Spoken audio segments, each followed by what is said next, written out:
في الأرض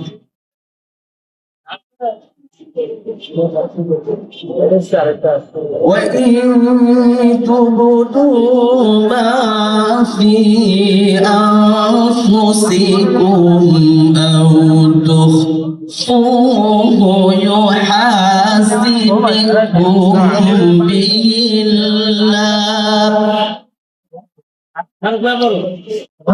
صدق الله العظيم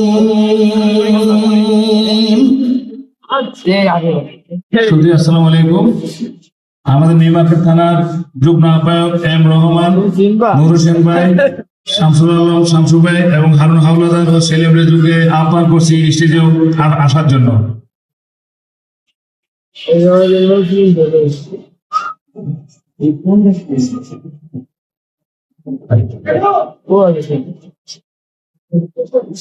আমাদের 18 নম্বর ওয়ার্ডের নেতৃবৃন্দ উপস্থিত আছেন।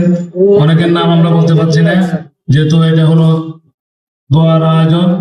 আমাদের দেশনেত্রী বেগম খালেদা জিয়ার জন্য দোয়া করবেন এবং আমাদের 10 আসনের প্রার্থী শেখ রবিউল আলম রবি ভাই আপনাদের আগে বক্তব্য রাখবেন। এখন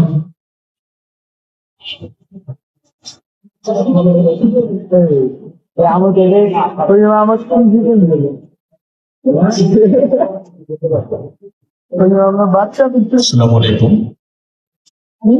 বিসমিল্লাহির রহমানির রহিম। প্রথমেই ধন্যবাদ জানাচ্ছি একটু আগে যিনি কুরআন তেলাওয়াত করেছেন তাকে, কারণ অত্যন্ত চমৎকার ভাবে তেলাওয়াত করছেন।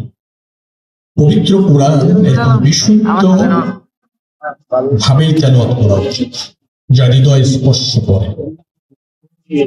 যা তেলাওয়াত করেছেন আল্লাহর বাণী, তার মেসেজ। কার মেসেজ? মহান আল্লাহ রাব্বুল আলামিনের মেসেজ। কার জন্য? সমগ্র মানব জাতির জন্য। কি মেসেজ? সর্বশেষ মেসেজ যেটা তেলাওয়াত হচ্ছে। অসাধারণ তেলাওয়াত। আমি ওনাকে চিনি না, হবে আমার পরিচয় নেই। আচ্ছা, চমৎকার চমৎকার, অসাধারণ। উনি কয়েকটি আয়াত তেলাওয়াত করেছেন মাত্র, কিন্তু হৃদয় স্পর্শে আমার অসাধারণ ভালো লেগেছে। এবং আল্লাহ রাব্বুল আলামিন এভাবেই মানুষকে বলেছেন, তার নির্দেশ সব ফেরেশতারা পছন্দ করতে শুরু করেন, তার জন্য দোয়া করতে শুরু করেন। তখন আপনার মানুষে সমগ্র মানব জাতীয় তাকে পছন্দ করতে শুরু করেন। মানুষের মধ্যে তার পছন্দ, তাকে ভালোবাসা, এটা তৈরি হয়ে যায়। নিশ্চয়ই দেশনেত্রী বেগম খালেদা জিয়াকে এই যে সব মানুষ ভালোবাসছে, তখন যখন আল্লাহ তাকে ভালোবাসছে। আল্লাহ যাকে ভালোবাসেন তাকে সৃষ্টির সবাই ভালোবাসেন। আল্লাহ আবার কাকে ভালোবাসেন? সবাইকে ভালোবাসেন। যিনি আল্লাহর নির্দেশিত পথে চলেন, যিনি ইসলামের প্রতি ঈমান আনেন এবং আমল করেন, যার দেশপ্রেম আছে, মানুষের জন্য সৎকর্ম আছে, সততা আছে, সংযম আছে, আল্লাহ তাকে পছন্দ করেন।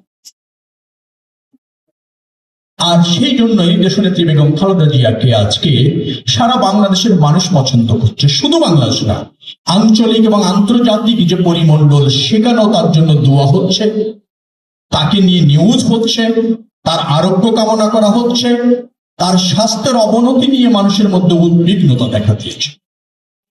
আজকে আমরা অনেকগুলি মানুষ একত্রিত হয়েছি তার জন্য দোয়া করার জন্য। আমরা গায়ে মনোবাক্যে দোয়া করব, দেশনেত্রী বেগম খালেদা জিয়ার রোগ মুক্তি চাইব। আল্লাহ যেন দেশের প্রয়োজনে, আমাদের সবার প্রয়োজনে বেগম খালেদা জিয়াকে সুস্থ করে দেন।